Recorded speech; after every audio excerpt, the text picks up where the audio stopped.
Here, step in, boom. Today, we're gonna break down 3 of my favorite techniques that Islam Makhachev used in his title fight against Dustin Poirier. The first one being his Mongolian uchimata to kouchi off of the cage. We're gonna show you that out in the open and against the cage. The second one being his ankle whip that he used to set up the Darce, which will be our third technique that we're showing you today.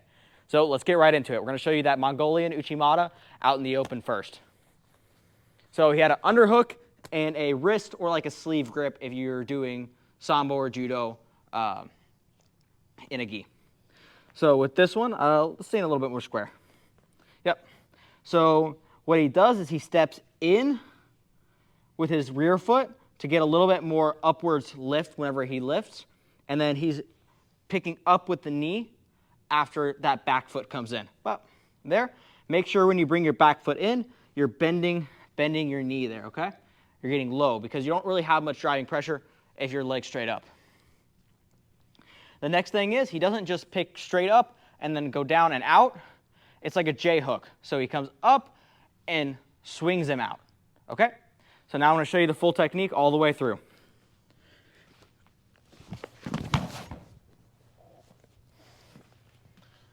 There will be times where you get caught with the foot like that, but that's essentially a technique. Make sure you bend your knee, get him up, and pull that leg out for the kochigake. Now we're going to show you against the cage. All right, it does become only slightly different whenever you go up against the cage because the cage has some give to it or some bounce. So whenever you're pressing up against the cage, it'll give a little bit. And you see how he bounces back just a little bit. So whenever you're stepping in, let's put your feet a little bit wider. There we go. He has this staple right here, and he does an extra little push as he's stepping in with his back foot. So I'm stepping in and doing a little push, trying to get that pressure back into me. So now, stepping in, still getting low, lifting him at the knee, and I'm trying to also pull him away from the cage a little bit. I'm trying to turn his back away from the cage, rather than keeping him and dragging him down the cage, which kind of makes it a little harder and gives him a better chance at actually like basing out and not getting thrown. So here, step in, boom, and pull him away from the cage. That's how you do the Mongolian uchimata to kouchigake that Islam Makhachev did against the cage to take down Dustin Poirier. Now we're going to move into our next move. So now for the second move, we're going to do that ankle whip that he pulled off that set up the Darce, or set up the front headlock position that he got into, where he transitioned into the Darce. So here we have the ankle. We're just going to start from having the ankle right now. So when he did this, you're not just going to the side. You're not going to get them down. And you're not just pulling them this way. See how he's able to kind of stay up? We're creating a pendulum so that we're placing him down this onto his hip. You'll see Dustin Poirier kind of turned out and went to turtle instead. But this, you can throw someone on their back as well with this, but sometimes people can turn out. So that's what ended up happening with this throw. So now I'm going to show you how to create that pendulum. You're doing like a little bit of a U shape when you snap him around. Okay? So I'm going out, down, and then once I reach the bottom, I'm going back up. Here. You see how I throw him down to his face? Now Islam just circles around, getting to a front headlock. So now we're going to show you that Darce. So now we're going to go ahead and do the Darce. A lot of people ask what the difference between a Darce and an anaconda is. And so to show you that, when we have the front headlock, the Darce, you're locking up the figure 4 behind their neck. The anaconda, you're locking it up in their armpit. So that's your difference between a Darce and an anaconda. So when Islam locked up his Darce, it was actually a lot harder to do with gloves, especially these sparring gloves.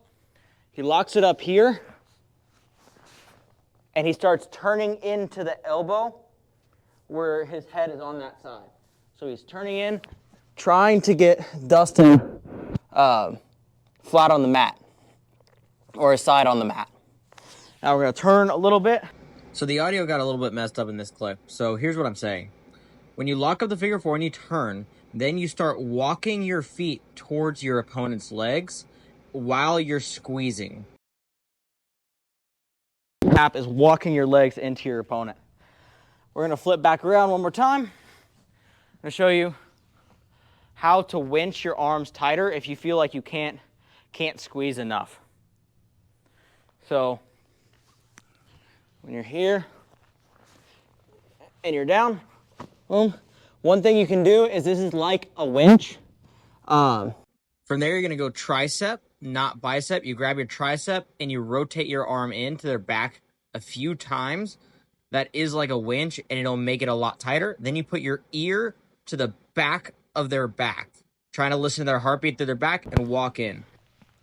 You couldn't see on this side, but once I started winching my arm in with the tricep, then the tap was a lot quicker. I didn't have to walk as much towards his legs whenever I finished that Darce.